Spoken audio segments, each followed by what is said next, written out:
Hello, all, and welcome into another edition of What's the Word. Today is Saturday, June 13th, 2020, and the word comes from Psalm 34, verse 17 out of the Amplified Version. When the righteous cry for help, the Lord hears and rescues them from all their distress and troubles. Hopping right into action, Braden Hope's Get Off the Bench for Racial Equality auction ended yesterday, being June 12th, and the auction raised $39,400, which will be split between Black Lives Matter D.C. and the Leadership Conference on Civil and Human Rights. Following in suit, John Wall's 202 Assist program providing rent assistance to D.C.'s Ward 8 reached its original goal of $300,000 and set a new goal of $600,000 with a June 22nd deadline. So if you find it in your heart to donate to that, you still have time. On to some sports news. Major League Soccer held its MLS is Back tournament draw on Thursday, and DC United was drawn into Group C with 2019 MLS Cup runner-up Toronto FC, as well as the New England Revolution and Montreal Impact. The schedule hasn't been quite determined yet, but the Black and Red will play each team in the group once, with the results counting towards regular season standings. DC United can make it into the knockout stage if they finish as a top 2 team in their group or one of the 4 best third-place finishers throughout the league. I personally think they have a pretty good chance of this, as they had fairly decent success against the teams in their group in 2019, finishing with 2 draws against Toronto FC, as well as 2 draws against the New England Revolution. They finished against Montreal with a win and a draw, so we'll see how that shapes up. Also happening on Thursday, June 11th, MLB completed its 5-round draft. The Baltimore Orioles used 5 of their 6 draft picks on hitters. After taking Heston Kjerstad and Jordan Westburg on day 1, the Orioles added outfielder Hudson Haskin from Tulane, shortstop Anthony Servito from Ole Miss, third baseman Kobe Mayo from Stoneman Douglas High School, he's a Florida commit, and pitcher Carter Baumler from Dowling Catholic High School. He is a TCU commit. The 2 high school prospects that they selected are both expected to sign with the Orioles instead of going to play college baseball.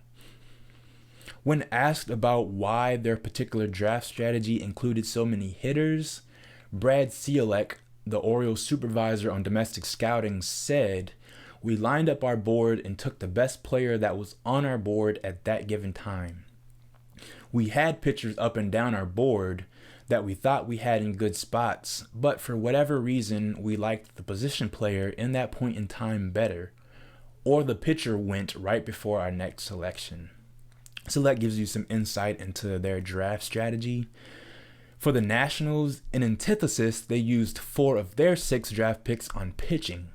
After taking Cade Cavalli on day 1, the Nats added pitcher Cole Henry from LSU, shortstop Samuel Infante from Monsignor Edward Pace High School. He's a Miami commit, but is expected to sign with the Nats. They also took pitcher Holden Powell out of UCLA, catcher Brady Lindsley out of Oklahoma, and pitcher Mitchell Parker out of San Jacinto College North. Chris Klein, the Nationals' assistant general manager and VP of scouting operations, was pretty pleased with their draft haul, saying, "This is a jackpot for me. We did great." Wrapping up the news portion, the NFL announced a plan to commit $250 million over a 10-year span to, quote, "combat systemic racism and support the battle against the ongoing and historic injustices faced by African Americans." Their statement vowed to collaborate with players to support programs to address criminal justice reform, police reforms, and economic and educational advancement. They also vowed to leverage their media properties, including NFL Network, to place increased emphasis on raising awareness and promoting education of social justice issues. Wrapping up the episode, I want to give you guys something new. It's a trivia segment from You Gotta Know Trivia. It's a trivia game that I found on Amazon. Wrong way. It's a trivia game that I found on Amazon, but they have their own website called YouGottaKnowGames.com. If you want to know more on that, I will put the link in the video description. But let me stop making so much noise. But the game comes with 125 cards with 4 questions each, so that's 500 questions, which range from difficulty of 1 through 7, 1 being the easiest, 7 being the most difficult. You answer the question correctly, you get those points, and whoever gets to 21 first wins. So I randomly selected a card out of here. I got a 1-point question. The question is, from what city did the Nationals relocate to D.C. after the 2004 season? If you have an answer to that, you can feel free to put it in the comments. And there's no prize. I just want to see what you guys know. For What's the Word, I'm Carl McManus. God bless.